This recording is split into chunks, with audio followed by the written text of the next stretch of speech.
Vamos mergulhar hoje na história de uma descoberta que simplesmente virou de cabeça para baixo os fundamentos da química, da física e que reescreveu o que todo mundo achava que era uma lei absoluta da natureza. Essa é a grande questão por trás da jornada de Daniel Shechtman, uma jornada de um cientista que, basicamente sozinho, enfrentou um século de certezas da ciência.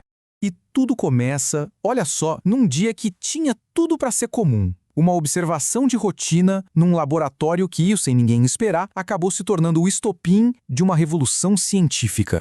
Ele estava lá examinando uma liga de alumínio e manganês no microscópio eletrônico, quando viu uma coisa que simplesmente não deveria estar ali. Um padrão que, segundo todos os livros, todas as teorias, era impossível de existir. E aqui está o centro de tudo. A ciência da época dizia que a alma de um cristal era a periodicidade. O que é isso?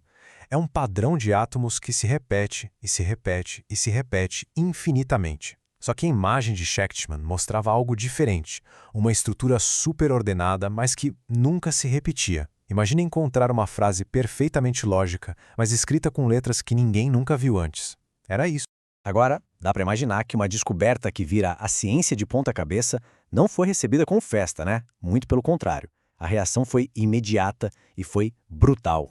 Dentro do próprio laboratório, o clima ficou pesado. A desconfiança era total. A simples ideia de um cristal ser ordenado, mas não ter um padrão que se repete, para eles era loucura. Um erro claro de interpretação. A coisa foi escalando muito rápido. O chefe do laboratório chegou a ponto de deixar um livro básico de cristalografia na mesa do Shechtman, como quem diz, vai estudar de novo. A pressão ficou tão grande, mas tão grande, que ele foi convidado a se retirar do grupo de pesquisa. Foi basicamente expulso.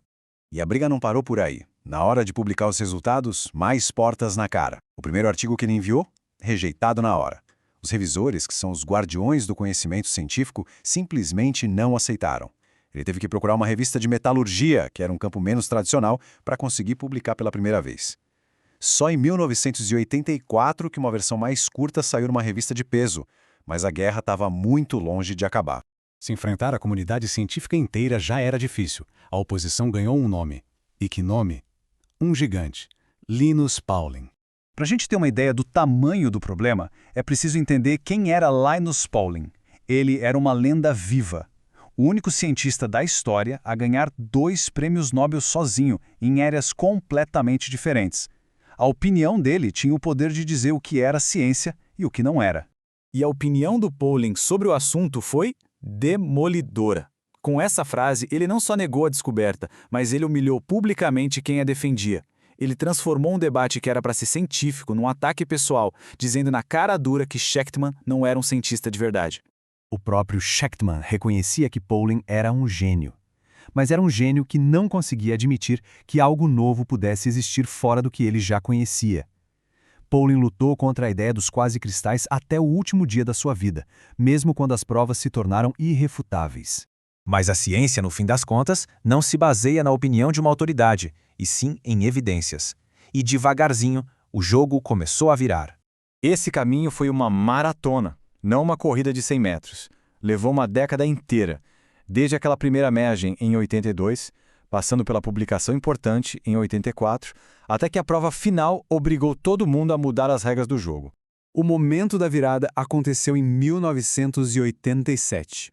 Uma parceria internacional de cientistas da França e do Japão conseguiu analisar um quase-cristal bem maior e com mais qualidade.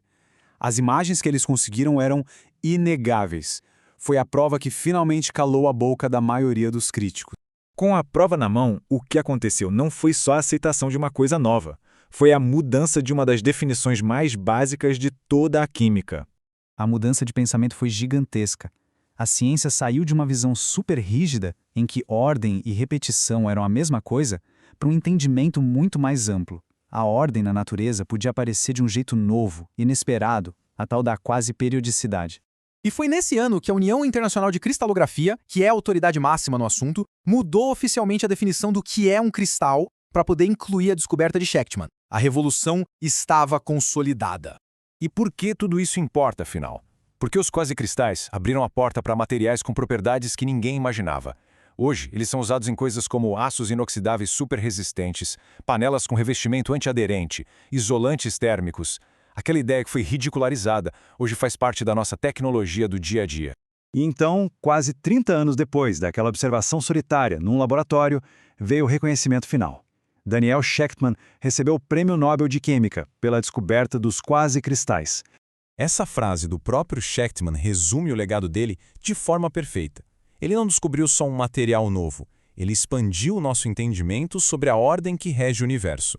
A saga do Daniel Shechtman é uma lição sobre a própria ciência. Ela mostra que o avanço acontece não só quando a gente confirma o que já sabe, mas principalmente por causa da coragem de alguém que se recusa a ignorar uma evidência, mesmo que ela pareça impossível. A pergunta que fica no ar é: quantas outras leis da natureza são, na verdade, só ideias antigas, esperando por alguém com a coragem de olhar de novo e questionar?